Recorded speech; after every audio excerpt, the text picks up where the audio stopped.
بھائیوں اور بزرگوں، حمد و ثنا کے بعد میں نے ایک چھوٹی سی سورت آپ کے سامنے تلاوت کی۔ یہ ایک مختصر سی سورت جو آپ سبھی کو غالباً یاد ہوگی اور ہونی چاہیے۔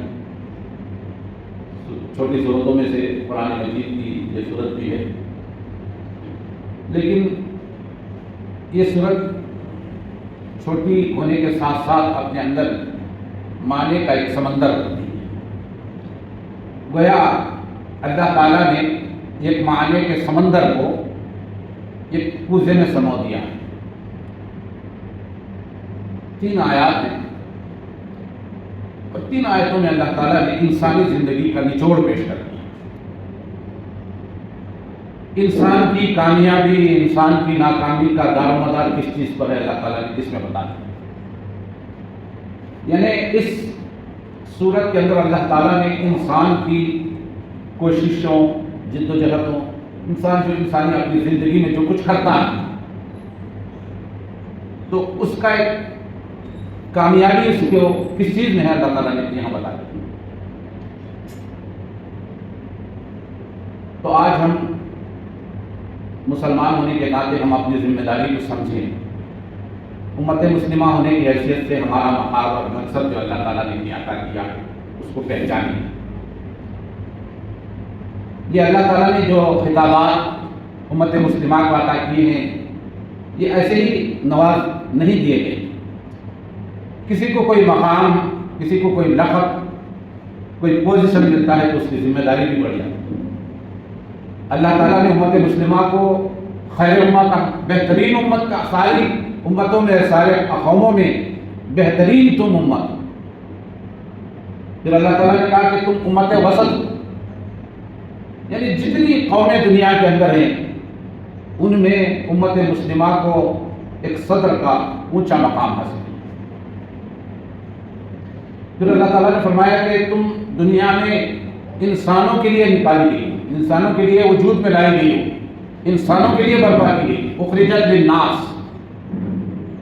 تو یہ سب اللہ تعالیٰ نے امت مسلمہ کو ذمہ داری دی۔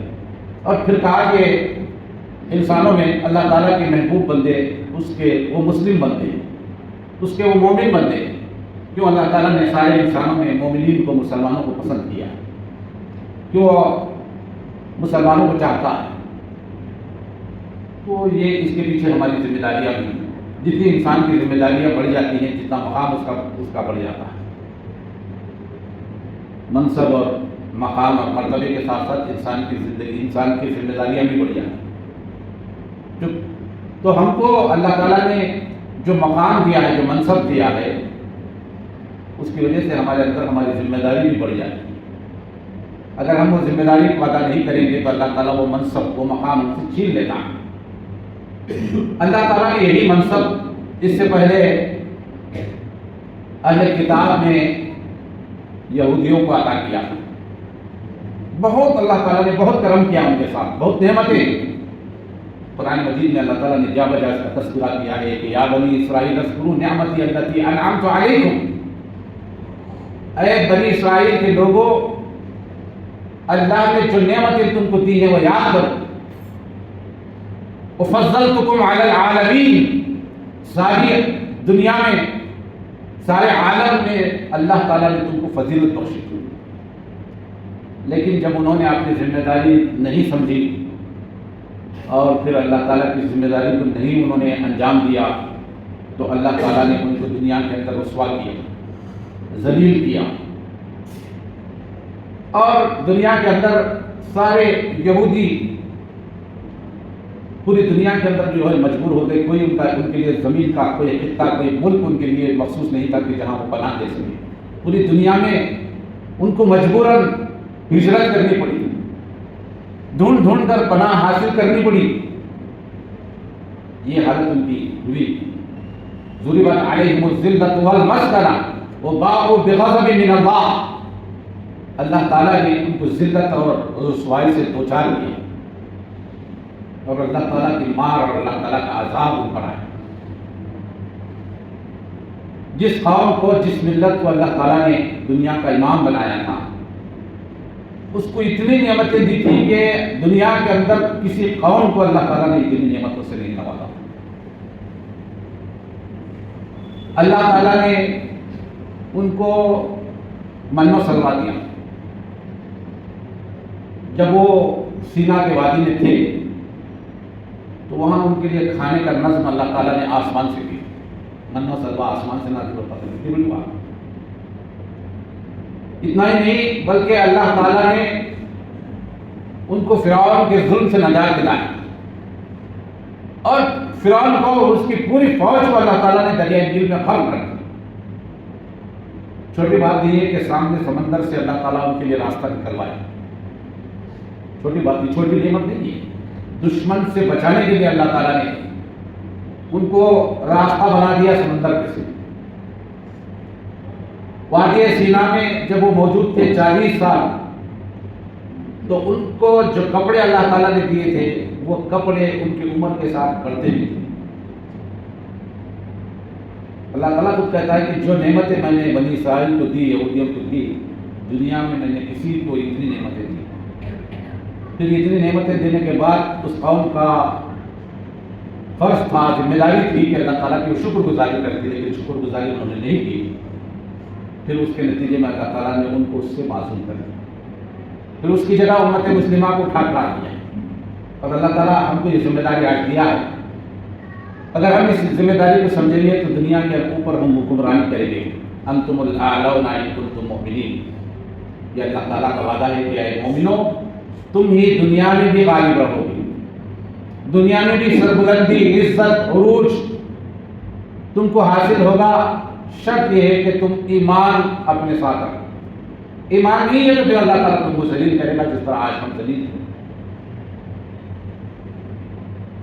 مسلمانوں کی کوئی عزت نہیں ہے, کوئی مقام نہیں ہے, کوئی حیثیت نہیں ہے.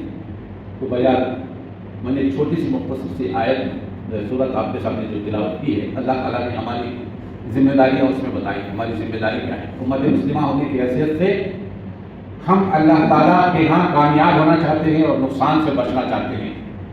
تو ہمیں کیا کام کرنے چاہیے؟ ہماری بنیادی فرائض کیا ہیں, ذمہ داریاں کیا ہیں, کام کیا ہیں؟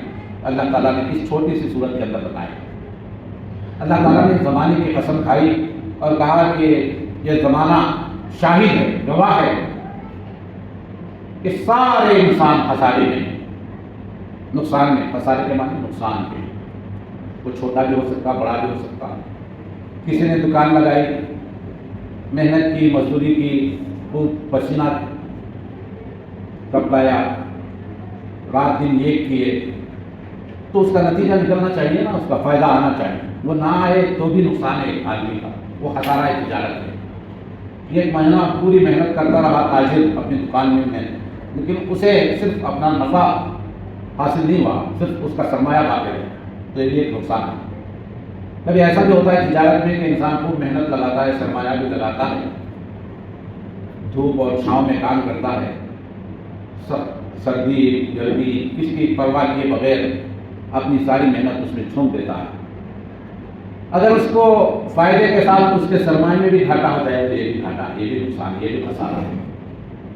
اور کبھی تجارت میں ایسا بھی ہوتا ہے کہ آدمی نے جو سرمایہ لگایا, محنت لگائی, خون پسینہ یہ کیا, دن رات اس میں اپنے صرف کیے, لیکن اس نفع کے ساتھ اس کا اصل سرمایہ بھی ڈوب جائے تو یہ بھی خسارہ ہے. تو تینوں خسارے ہیں. تاجر کا دیوالیہ ہو جائے, لینے کے دینے پڑ جائیں, سرمایہ جو لگایا تھا اس کے مقابلے میں اسے اور کئی لاکھ کا, کئی روپیوں کا نقصان بلکہ خرچ ادا کرنا پڑتا. تو یہ ایک تاجر کا دیوالیہ ہے, تو یہ بھی نقصان ہے. لیکن یہ سب نقصان کوئی نقصان نہیں ہے. اللہ تعالیٰ یہ بتانا چاہتا کہ دیوالیہ ہو جانا بھی کوئی بڑا نقصان نہیں ہے دنیا کے اندر, کیونکہ انسان دنیا میں دیوالیہ بھی ہو جائے, محنت مزدوری کر کے کہیں سے اور پیسہ لگا کے اپنے نقصان کی تلافی کر سکتا ہے, اس کی ریکوری کر سکتا ہے. یہ کوئی بڑا نقصان نہیں ہے. نقصان خسارہ انسان کا یہ ہے کہ انسان کو جو خسارہ اٹھانا پڑ رہا ہے اس کی ناکامی یہ ہے کہ پھر اس کی ریکوری ممکن نہیں. تو یہ سب سے بڑا نقصان اللہ تعالیٰ کا ہے۔ تو نقصان، سب سے بڑا نقصان یہ ہے کہ انسان دوبارہ اس خسارے کی تلافی اس کے لیے ممکن نہ ہو۔ یہ خسارہ لفظ ہے جس کا اپوزٹ ورڈ قرآن مجید نے استعمال کیا ہے فلاح کا۔ فلاح مانے کامیابی۔ انسان کو کئی طرح کی کامیابیاں ملتی ہیں، چھوٹی بڑی بہت ساری کامیابی۔ کسی کو کوئی جاب مل جائے تو بھی کامیابی، کوئی اچھے امتحانات میں رینک آ جائے وہ بھی کامیابی، بہت ساری کامیابی مختلف ہیں۔ لیکن اللہ تعالیٰ بتا رہا ہے کہ کامیابی سے مراد یہ کامیابی کہ انسان کو جو کامیابی ملے اس کامیابی کے بعد اسے کبھی ناکامی کا کھٹکا نہ لگے، ناکامی کا اندیشہ نہ ہو۔ کامیابی کا مطلب یہ کہ اس کو پھر کبھی ناکامی ہو ہی نہیں سکتی۔ تو اللہ تعالیٰ نے کہا کہ اصل کامیابی ہے۔ تو ظاہر بات ہے یہ خسارہ بھی جس کے بعد کبھی انسان جو ہے اس کو ریکوری نہیں کر سکتا، یہ بھی بڑا ہے، اور وہ کامیابی جس کے بعد کبھی انسان کو ناکامی چھو کر نہیں دیکھ سکتی، یہ کامیابی بھی بڑی چیز ہے۔ تو کہا یہ دونوں چیزیں اس دنیا کے اندر انسان کے لیے ممکن ہے ہی نہیں۔ کوئی دنیا کے اندر کوئی آدمی جسے سات اقلیم کا بادشاہ بنا دیا جائے، پوری دنیا کا وہ حاکم بن جائے، بادشاہ بن جائے، تو ایسا شخص بھی یہ نہیں کہہ سکتا کہ کبھی میری سلطنت نہیں چل سکتی، مجھے ناکامی نہیں لگ سکتی، یہ دعویٰ نہیں کر سکتا۔ دنیا کے اندر ممکن ہی نہیں ہے۔ تو یہ کامیابی بھی وہی ہے اور خسارہ بھی آخرت کا مراد ہے، یہ بتانا چاہ رہا ہے۔ تو خسارے سے مراد وہ آخرت کا خسارہ ہے، پھر انسان دوبارہ وہاں اس کی ریکوری کر کے نفع حاصل کر کے پھر ریکوری نہیں کر سکتا اس کا۔ تو اللہ تعالیٰ نے کہا یہ سب سے بڑا خسارہ ہے۔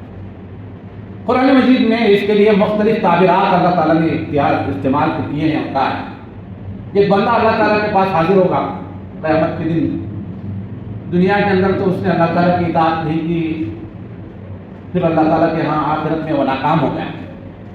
ناکام ہو جانے کے بعد دیکھا کہ میری تباہی ہے۔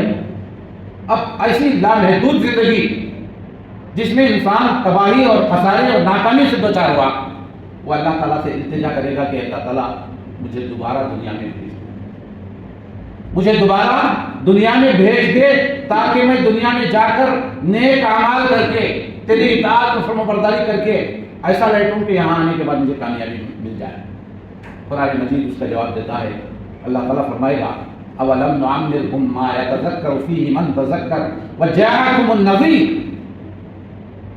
اے انسان، میں نے تو تجھے وہ عمر دی تھی، وہ مدت دی تھی، وہ زمانہ دیا تھا، وہ وقت دیا تھا کہ اگر تو اس میں میری اطاعت کرتا، فرمانبرداری کرتا، نیکیوں کو انجام دیتا، نیک کام کرتا تو کر سکتا تھا، لیکن اب تو وہ پھر دوبارہ مہلت نہیں ملنے والی۔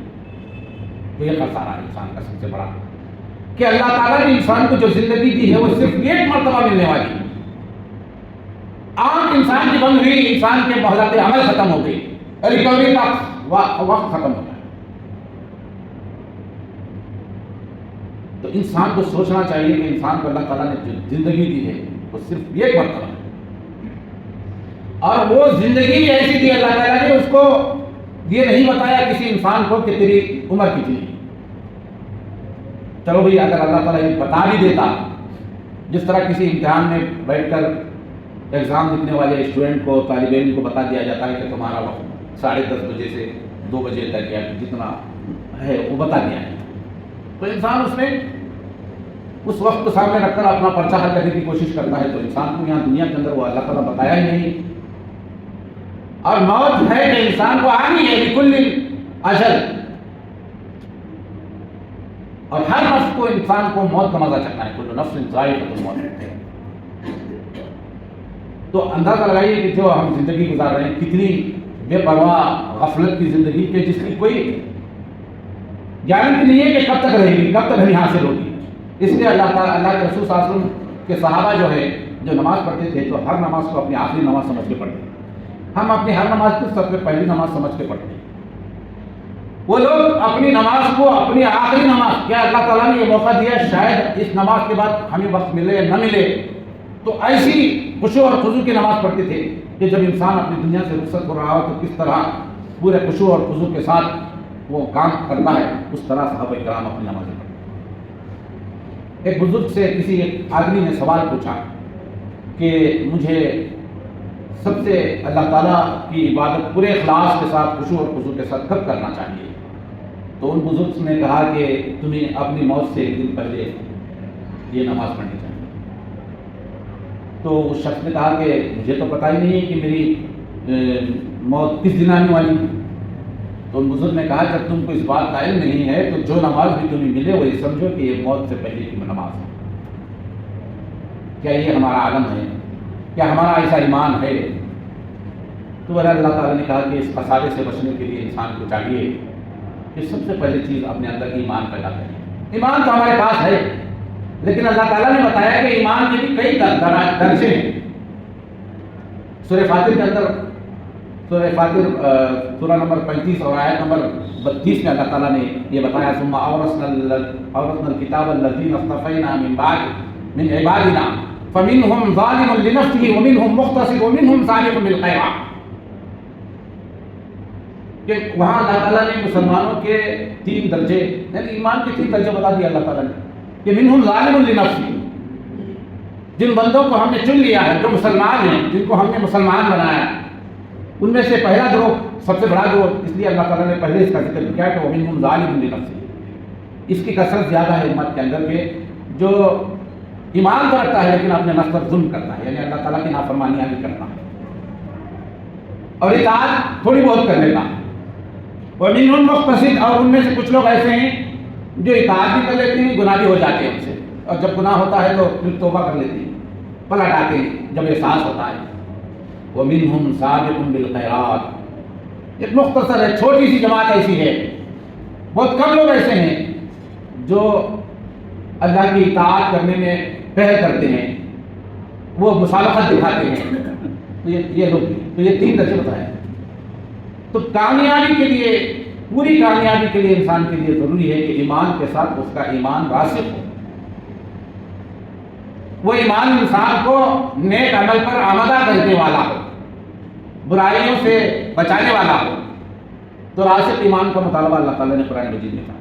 جیسے نماز پڑھنا نیکی کا کام ضرور ہے، لیکن نماز، حقیقی نماز وہ ہے جس کے اندر خشوع اور خضوع ہے، انسان پوری دماغ کے ساتھ، پورے توجہ کے ساتھ اللہ تعالیٰ کے سامنے ایسا کھڑا ہو کہ ان تعبد اللہ کأنک تراہ۔ اللہ کے رسول صلی اللہ علیہ وسلم فرماتے ہیں کہ عبادت کے اندر خشوع کا ایک اعلیٰ مقام یہ ہے کہ جب تم نماز کے لیے کھڑے ہو تو ایسا تم تصور تمہارے اندر ہونا چاہیے کہ وہ اللہ کے سامنے کھڑے ہو، اللہ کو دیکھ رہے۔ یہ عبادت کا اونچا مقام ہے جو خشوع اور خضوع کے ذریعے سے انسان کے اندر پیدا ہوتا ہے۔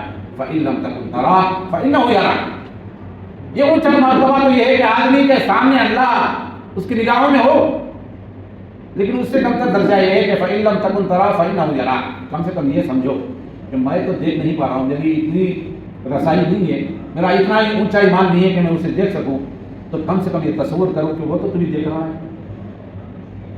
تو ایمان راسخ ہو، یہ پہلی بات، پہلی شرط ہے جو خسارے سے ہم کو بچانے والی ہے۔ صرف ایمان کافی نہیں ہے بلکہ مضبوط ایمان، پائیدار ایمان، راسخ الایمان جسے کہتے ہیں وہ ہونا۔ اس کے بعد کیا ہے وعامل الصالحات۔ اللہ تعالیٰ نے بتایا کہ خسارے سے پورے لوگ خسارے میں مبتلا ہیں سوائے ان لوگوں کے جو ایمان لائے۔ اور پھر عمل صالح، عمل صالح کے لیے ضروری ہے کہ آدمی کے اندر ایمان ہو۔ ہم بہت سارے اعمال کرتے ہیں، عمل صالح جس کو تصور کر لیتے ہیں، جہاد بھی عمل صالح میں ہے، لیکن عمل صالح کی ایک شرط ہے، کسی عمل کو صالح ہونے کے لیے، نیک ہونے کے لیے ضروری ہے کہ وہ ایمان کی گہرائیوں سے برگزار آئے، ایمان سے اس کی سنچائی کی گئی ہو تو اس کے اندر وہ خلوص پیدا ہو۔ خلوص کے بغیر جو عمل کیا جاتا ہے وہ نیک نہیں ہو سکتا۔ بظاہر دنیا میں نیک کام نظر آتا ہے، جیسے میں نماز پڑھ رہا ہوں، میں زکوٰۃ دے رہا ہوں، میں صدقہ و خیرات کر رہا ہوں، ان کاموں میں میری غرض اور غائب صرف اللہ کی رضا، یہ ایمان کی جڑ سے نکلنے والی چیز ہے اور یہ اخلاص پیدا کرتی ہے عمل کے اندر، تو وہ عمل صالح بنتا ہے۔ اللہ کے رسول صلی اللہ علیہ وسلم نے فرمایا 3 اشخاص کو اللہ تعالیٰ قیامت کے دن منہ کے بل گھسیٹتے ہوئے لے جا کر جہنم میں ڈال دینے کا حکم دیا، گنہگاروں کو نہیں، کافرین کو نہیں، مشرکین کو نہیں، بلکہ اللہ کے رسول صلی اللہ علیہ وسلم نے اس حدیث میں فرمایا کہ وہ عالم بہت بڑا علامہ دنیا کے اندر، اس کے لوگ اس کی تقریر سے، اس کی بات سے متاثر ہوتے تھے، ایمان ان کے دلوں کے اندر جا گیا۔ اللہ تعالیٰ سے پوچھے گا کہ تو نے جو علم دیا تھا اس کا کیا کیا؟ تو وہ کہے گا اللہ میں نے تیرے دل کو، تیرے علم عطا کردہ علم کو پوری دنیا کے اندر پھیلایا، لوگوں کو میں نے نیکی کی باتیں بتائی، واعظ کیے، نصیحتیں کیے، مجموعہ جمایا، سب کیا۔ اللہ تعالیٰ کہے گا تو چھوٹ گیا، تو نے یہ سب کیا اور تیرا مقصد یہ تھا کہ لوگ تیری واہ کریں، شہرت تیری ہو، ناموری ہو، دکھاوے کے لیے تو نہیں کیا۔ جس سے تو یہ اجر کا طالب تھا جا ان سے وہ حاصل کر لے، میرے پاس اس کے لیے کوئی اجر نہیں ہے۔ فرشتوں کو حکم دیں گے کہ ان کو منہ کے بل سیدھے پہ لے جاؤ اور جہنم میں ڈالو۔ اور یہ پھر اسی طرح ایک سخی کو، مالدار کو، غریب کو جو بڑا سخاوت کرتا تھا، بڑی لوگوں کو دیتا تھا، غریبوں کو، محتاجوں کو، گویا کہ ہم دنیا کے اندر کہہ سکتے ہیں کہ فی سبیل اللہ کی راہ میں خرچ کرتا ہوں، لیکن مقصد کیا تھا؟ لوگ کسی سخی کہیں، داتا کہیں، بڑی شہرت ہو، اس کی نامری ہو کہ بڑے کیسے فیاض شخص ہیں، حالانکہ کام ایک ہیں، اچھے ہیں، لیکن نیت، اخلاص اس کے اندر نہیں ہے۔ ایمان کی جو اصل چیز ہے، صفت ہے، وہ ختم ہو چکی ہے۔ ایمان کی خصوصیت یہ ہے کہ انسان کے دل کے اندر خلوص پیدا کرتا ہے۔ تو اللہ تعالیٰ اس شخص سے بھی کہے گا کہ تو نے جھوٹ کہا، تو نے میرے راہ میں خرچی نہیں کیا، تیرے خرچ اور تیرے فیاضی کا مقصد یہ تھا کہ دنیا میں لوگ تجھے فیاض کریں، سخی کریں، داتا کریں، دنیا میں وہ چیز تجھے حاصل ہو گئی، شہرت مل گئی، جا اب یہاں میرے پاس کوئی تیرے لیے اجر نہیں ہے۔ پھر فرشتوں کو حکم دے دیے کہ منہ کے بل کسی سے لے جاؤ، اسے جہنم میں ڈالو۔ اور تیسرا شخص اس سے بھی بڑا، ایک آدمی، ایک مومن، ایک مسلمان جسے ہم سمجھتے ہیں اللہ کی راہ میں جس نے جان دے دی، اس سے بڑا کوئی کام ہے دنیا کے اندر؟ جہاد کر کے انسان اپنے آپ کو شہید کروا لے، شہید ہو جائے، شہیدی کا مرتبہ مل جائے، اللہ تعالیٰ پوچھے گا کہ میں نے جو جان دی تھی وہ تو نے کہاں لگائی؟ تو کہے گا اللہ تیرے دین کے خاطر میں نے اپنی جان قربان کر، شہید ہو گیا۔ اللہ تعالیٰ کہے گا جھوٹ کہتا، تو نے اس لیے جان دی لوگ تجھے شہید کہیں، تیری شہرت ہو، نامری ہو، لوگ تجھے اس نام سے یاد کریں، دنیا نے یاد کر لیا، تجھے تیرے اپنے عمل کا بدلہ مل گیا، ہاں کوئی تیرے لیے بدلہ نہیں۔ فرشتوں کو حکم دے گا لے جاؤ اس کو، منہ کے بل سیدھے پہ جہنم میں ڈالو۔ تو ہم اندازہ کریں عمل نیک وہ ہے جو جس کی جڑ اور بنیاد میں ایمان ہو، اور ایمان خلوص چاہتا ہے، ایمان خلوص کا نام ہے اور کسی چیز کا نام نہیں۔ پھر اس کے بعد اللہ تعالیٰ نے بتایا وتواصوا بالحق، ایمان لانا، عمل کرنا، اس کے بس اتنے سے بھی ہم نقصان سے بچ نہیں سکتے۔ وہ بڑے نقصان سے بچنے کے لیے ضروری ہے کہ تیسری بات، تیسری شرط بھی پوری کریں، وتواصوا بالحق۔ میں راستے میں جا رہا ہوں، میں گلی میں رہتا ہوں، میں تو نماز پڑھ رہا ہوں، اپنے پڑوسی کو نہیں بتا رہا، ان کی برائیوں سے ان کو متنبہ نہیں کر رہا ہوں۔ میرے اڑوس پڑوس میں لوگ اللہ کو نہیں جانتے، رسول کو نہیں جانتے، دین کی بات ماننی ہے، قرآن کیا ماننی ہے، قرآن کا پیغام ماننی ہے۔ اللہ تعالیٰ نے کہا وتواصوا بالحق، دوسروں کو اس حق کا پیغام پہنچائے بغیر تم اللہ کے ہاں نقصان سے اپنے آپ کو نہیں بچا سکتے۔ جو حق تمہارے پاس ہے دوسرے کو بتاؤ۔ تمہارا ایمان لانا، عمل کر لینا تمہارے لیے کافی نہیں ہے، تمہاری نجات کے لیے، تمہارے خسارے سے بچنے کے لیے دوسرے کو بھی بتانا ضروری ہے، حق کیا ہے، ناحق کیا ہے۔ اور پھر اللہ تعالیٰ نے آخری چیز بتائی وتواصوا بالصبر۔ ہمیں کیا سمجھتے ہیں مسلمان ہونا آسان ہے، لوگ آسان سمجھتے ہیں مسلمان ہونا، یہ شہادت ہے الفت میں قدم۔ ایمان کیا ہے، اسلام لانے کا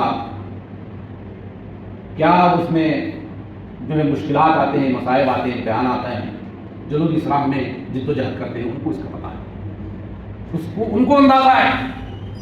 صحابہ کرام ایمان لائے تو مارے گئے، پیٹے گئے، ظلم کیے گئے، تشدد کیے گئے، کتنی طریقے سے ان کو ستایا نہیں گیا، مجبوراً مکہ سے نکلنا پڑا مسلمان، خود اللہ کے رسول صلی اللہ علیہ وسلم نے۔ ہم بھی ذرا دعوت لے کر لوگوں کے پاس جائیں تو معلوم ہوگا کہ مسلمان ہونا کتنا بڑا کام ہے۔ ہم تو نہ عمل کر رہے ہیں، نہ دوسروں کو پہنچا رہے ہیں، تو ہمارے ساتھ کوئی آزمائش نہیں، کوئی امتحان نہیں، کوئی مشکل نہیں آ رہی۔ یہ شہادت گہے الفت میں قدم رکھنا ہے، یہ جہاد کے میدان میں جانے کے برابر ہے۔ ایمان لانا اور ایمان کی دعوت دوسروں کو دینا بہت بڑا کام ہے۔ تو اللہ تعالیٰ نے فرمایا وتواصوا بالصبر، اس کے لیے خود بھی صبر کی ضرورت ہے اور دوسروں کو صبر کی تلقین کرنے کا بھی وقت آتا ہے۔ وَمَا يُلَقَّاهَا إِلَّا الَّذِينَ صَبَرُوا وَمَا يُلَقَّاهَا إِلَّا ذُو حَظٍّ عَظِيمٍ۔ یہ مقام، یہ مرتبہ کمزوروں کو، بزدلوں کو، تھوڑے انسانوں کو حاصل نہیں ہوتا۔ اس کے لیے حوصلہ چاہیے، عزم چاہیے، ہمت چاہیے، بہادری چاہیے، اور اس کے لیے انسان کے اندر صبر کی کیفیت ہو، صبر برداشت کرنے کی طاقت انسان کے اندر۔ جس کے اندر برداشت کرنے کی طاقت نہیں ہے وہ ایمان پر قائم نہیں رہ سکتا اور ایمان کی راہ پر آگے نہیں بڑھ سکتا۔ یہ اللہ تعالیٰ نے صاف طور پر بتا دیا، وَمَا يُلَقَّاهَا إِلَّا الَّذِينَ صَبَرُوا وَمَا يُلَقَّاهَا إِلَّا ذُو حَظٍّ عَظِيمٍ۔ یہ تو بڑے نصیبے والوں کا کام، یہ بڑے تقدیر رکھنے والے، بڑے نصیب والے لوگوں کو یہ موقع حاصل ہوتا ہے کہ وہ صبر کر سکتے ہیں اس راستے میں۔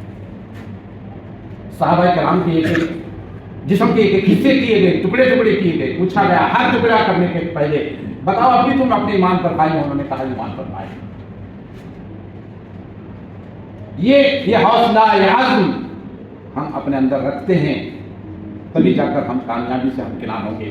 اور اللہ تعالیٰ نے جو بتایا کہ آخرت کے خسارے سے اگر تم بچنا چاہتے ہو، جس کے بعد کوئی ریکوری کا جو موقع نہیں ہے، انسان کو وقت نہیں ملے گا، وہاں کوئی ریکوری کر کے اپنے دیوالیہ پن کو نفع میں تبدیل نہیں کر سکتا، وہاں دوبارہ چانس نہیں ملے گا انسان کو۔ ایک ہی چانس اللہ تعالیٰ نے ایک زندگی کی شکل میں ہمیں دی ہے، اس پر غور کریں۔ تو یہ وہ راز ہے جو اس صورت کے اندر، ایک مختصر سی چھوٹی سی صورت میں اللہ تعالیٰ نے بتا دیا کہ دیکھو سارے انسان کامیاب ہیں۔ کامیابی دولت کا، ثروت کا، سلطنت کا، اقتدار کا، علم کا، دنیا کی مال و دولت کا حاصل ہو جانا کامیابی نہیں ہے۔ قارون بھی اپنے خزانے کے ساتھ زمین میں دھسا دیا گیا، نمرود اپنی جنت میں قدم بھی نہ رکھ سکا، فرعون اپنے اعیان و سلطنت کے باوجود دریائے نیل میں غرق کر دیا گیا، کوئی نہیں بچا۔ کامیاب یہ لوگ نہیں ہیں۔ ہم کس چیز کی دعا کرتے ہیں ہر روز اپنی 5 وقت کی نمازوں میں؟ اللہم اہدنا الصراط المستقیم صراط الذین انعمت علیہم، اے اللہ ہمیں ان کے راستوں پر چلا جن پر تیرا انعام ہوا۔ قارون کو انعام نہیں ہوا، نمرود کو، فرعون کو، حامان کو، شداد کو اللہ تعالیٰ نے انعام نہیں دیا۔ اولئک الذین انعمت علیہم من النبیین والصدیقین والشہداء والصالحین وحسن اولئک رفیقا۔ انعام یافتہ جن کو نعمت اللہ تعالیٰ نے دی وہ کون ہے؟ من النبیین، وہ نبی ہیں، انبیاء میں سے۔ صدیقین، جن کو اللہ تعالیٰ نے ایمان کے اس مقام پر فائز کیا جن کو صدیق کا لقب رکھا ہوا۔ والشہداء، جو اپنی دین کے خاطر، اپنی ایمان کے خاطر جنہوں نے اپنی شہادت پیش کی۔ والصالحین، اور جو اپنے عمل کی وجہ سے صالحین میں شمار ہوئے، جو بہترین رفیق ہیں، بہترین ساتھی ہیں، بہترین ہمارے ہم نشین ہو سکتے ہیں، یہ لوگ اللہ تعالیٰ کے انعام یافتہ ہیں۔ تو یہاں اللہ تعالیٰ نے بتایا کہ دنیا کی دولت مل جانا کامیابی نہیں ہے۔ ہم تو کامیابی یہ سمجھتے ہیں کہ اچھی طرح ایگزام میں رینک آ گیا، بڑی اچھی نوکری مل گئی، لاکھوں کے ماہانہ تنخواہ پہ ہماری زندگی گزر رہی ہے، عیش و آرام کے ساتھ سامان ہے، بلڈنگیں، سواریاں، بے حساب چیزیں ہمیں حاصل ہیں، تو ہم سمجھتے ہیں بہت کامیاب، میرے بچوں کا مستقبل روشن ہوتا ہے، اسے کامیابی سمجھ رہے ہیں۔ اللہ کے رسول صلی اللہ علیہ وسلم نے فرمایا انسان کے پاس کھانے کے لیے روٹی کا محتاج ہو، سر چھپانے کے لیے اس کے پاس چھت نہ ہو، پہننے کے لیے اچھا کپڑا نہ ہو، ایمان کے ساتھ اس کا خاتمہ ہوا، اس کی کامیاب وہ ہے۔ قد افلح المؤمنون الذین هم فی صلاتهم خاشعون، کامیاب ہو گئے وہ لوگ جنہوں نے اپنی نمازوں میں خشوع اختیار کیا۔ قد افلح من زکاها، جس نے اپنے نفس کا تزکیہ کیا وہ کامیابی یہ ہے۔ کامیابی دنیا کی دولت مل جانا کامیابی نہیں ہے، اصل کامیابی وہ ہے، اس لیے کہ عقل مند آدمی وہ ہے الکیس من دان نفسه عمل لما بعد الموت، عقل مند وہ ہے جو ہمیشہ رہنے والی زندگی کو کامیاب بنانے کی دوڑ دھوپ میں اس مختصر زندگی کی قربانی دے دے۔ بیوقوف وہ ہے جو اپنی ہمیشہ کی زندگی کو ناکام بنانے کے لیے اس مختصر سی زندگی کی کامیابی کو اختیار کریں، یہ ہماری سب سے بڑی ناکامی ہے۔ تو بھائی اور بزرگوں، اس مختصر سی صورت میں اللہ تعالیٰ نے ایک معانی کا سمندر سما دیا ہے، اس پر ہم غور کریں۔ اس صورت کی اہمیت کا ہم اندازہ اس سے لگا سکتے ہیں کہ جب صحابہ کرام آپس میں ایک دوسرے سے ملتے تھے تو ان کی ملاقات میں وہ اس وقت تک جدا نہیں ہوتے تھے جب تک کہ آپس میں یہ صورت ایک دوسرے کو سنانا۔ اتنی معنویت اللہ تعالیٰ نے اس مختصر صورت کے اندر رکھی ہے۔ اللہ تعالیٰ مجھے اور آپ کو اس بات کی توفیق دے کہ ہم اس معنویت کو سمجھیں، اس پر عمل پیرا ہوں، اور اللہ تعالیٰ ہم سب کو سب سے بڑے خسارے سے بچائے اور سب سے بڑی کامیابی سے ہم کنار فرمائے۔ آمین وآخر دعوانا الحمدللہ رب العالمین۔